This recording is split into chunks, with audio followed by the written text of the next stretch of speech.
First, Rush Limbaugh denied troops who question the war their status as real soldiers. Then yesterday, some Democrats in Congress stuck up for those troops and criticized Limbaugh.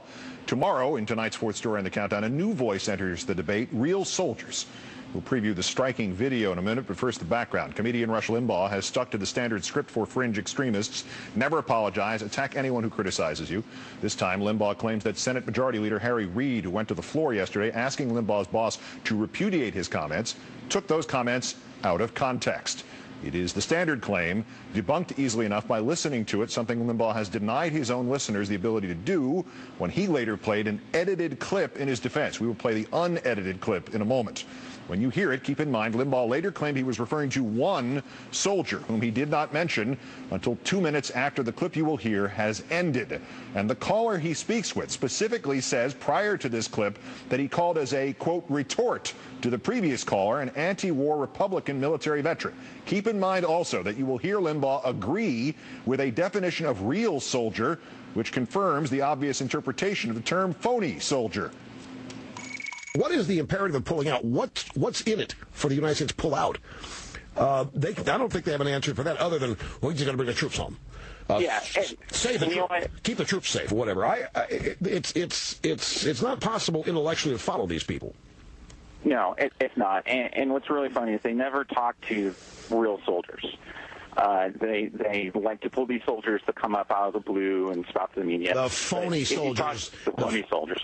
If you talk to a real soldier, they're proud to serve. They want to be over in Iraq. They understand their sacrifice, and they're willing to sacrifice for the country. They joined to be in Iraq.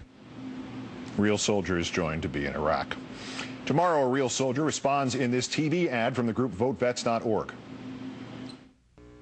More and more troops and veterans of Iraq believe George Bush's military policy has been a disaster. I am one of them. Rush Limbaugh called vets like me phony soldiers for telling the truth about Iraq. Rush, the shrapnel I took to my head was real. My traumatic brain injury was real. And my belief that we are on the wrong course in Iraq is real. Until you have the guts to call me a phony soldier to my face, stop telling lies about my service. Today, Limbaugh compared that soldier to a suicide bomber, claiming other people strapped lies to him and sent him out. In another example of Mr. Limbaugh's unceasing tone deafness about this country and its people, that soldier you just saw, his real injuries suffered in service to our country were caused by a real suicide bomber.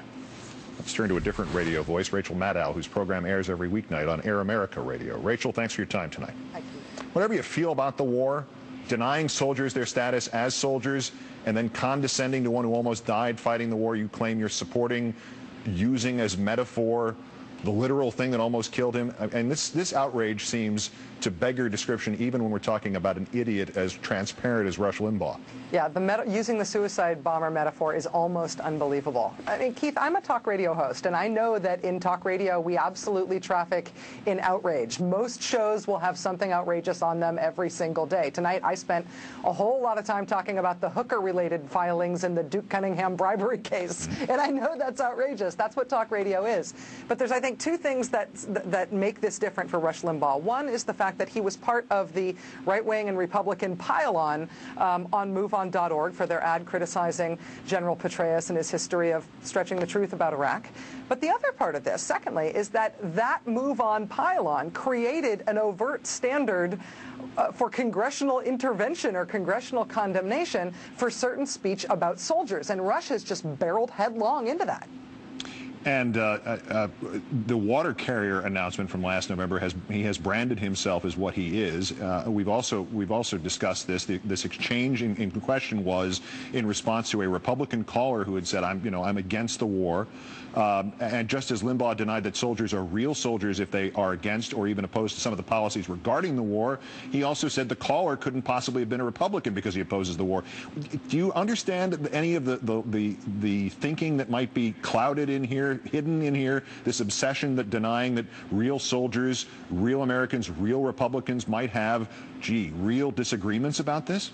Well, it reminds me of one of the more recent Ann Coulter outbreaks that we had in the last couple of years. When her last book came out, you'll recall that she had said that she was very angry that 9/11 widows were among the people who were criticizing the Bush administration.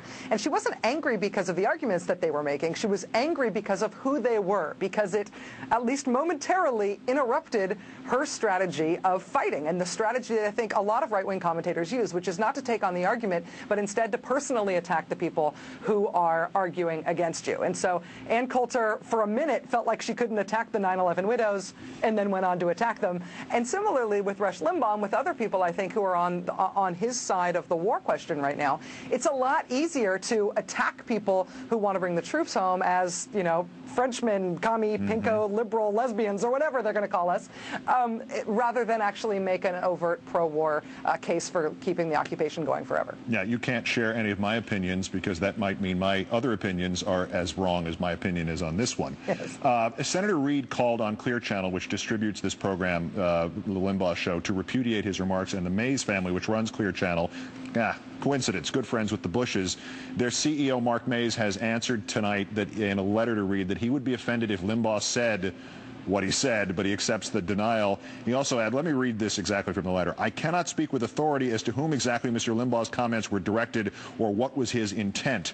Is there something in there? Is there a refusal on this man's part, on this corporate goon's part, to stand 100% next to Rush Limbaugh?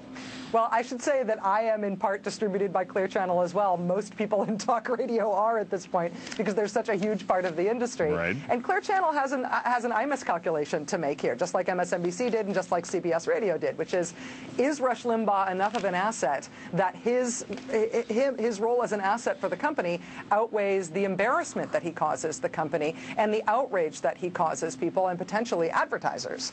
Now, Wesley Clark and other people have been highlighting the fact that Rush is distributed on the Armed Forces radio network and asking Congress to yank him off that network. If that happens, that might go some distance toward changing the overall image of how advertisable Rush's show is. And we might add, the Armed Forces version of the Limbaugh Show regarding the Phony Soldiers had only the edited clip on it, not the original one. They never heard the original one. And by the way, I didn't think asset was the word you were going to use there. And if you had used the other one, I would have sent you $100 in cash. Rachel Maddow of Air America, great thanks. Thank you, Keith.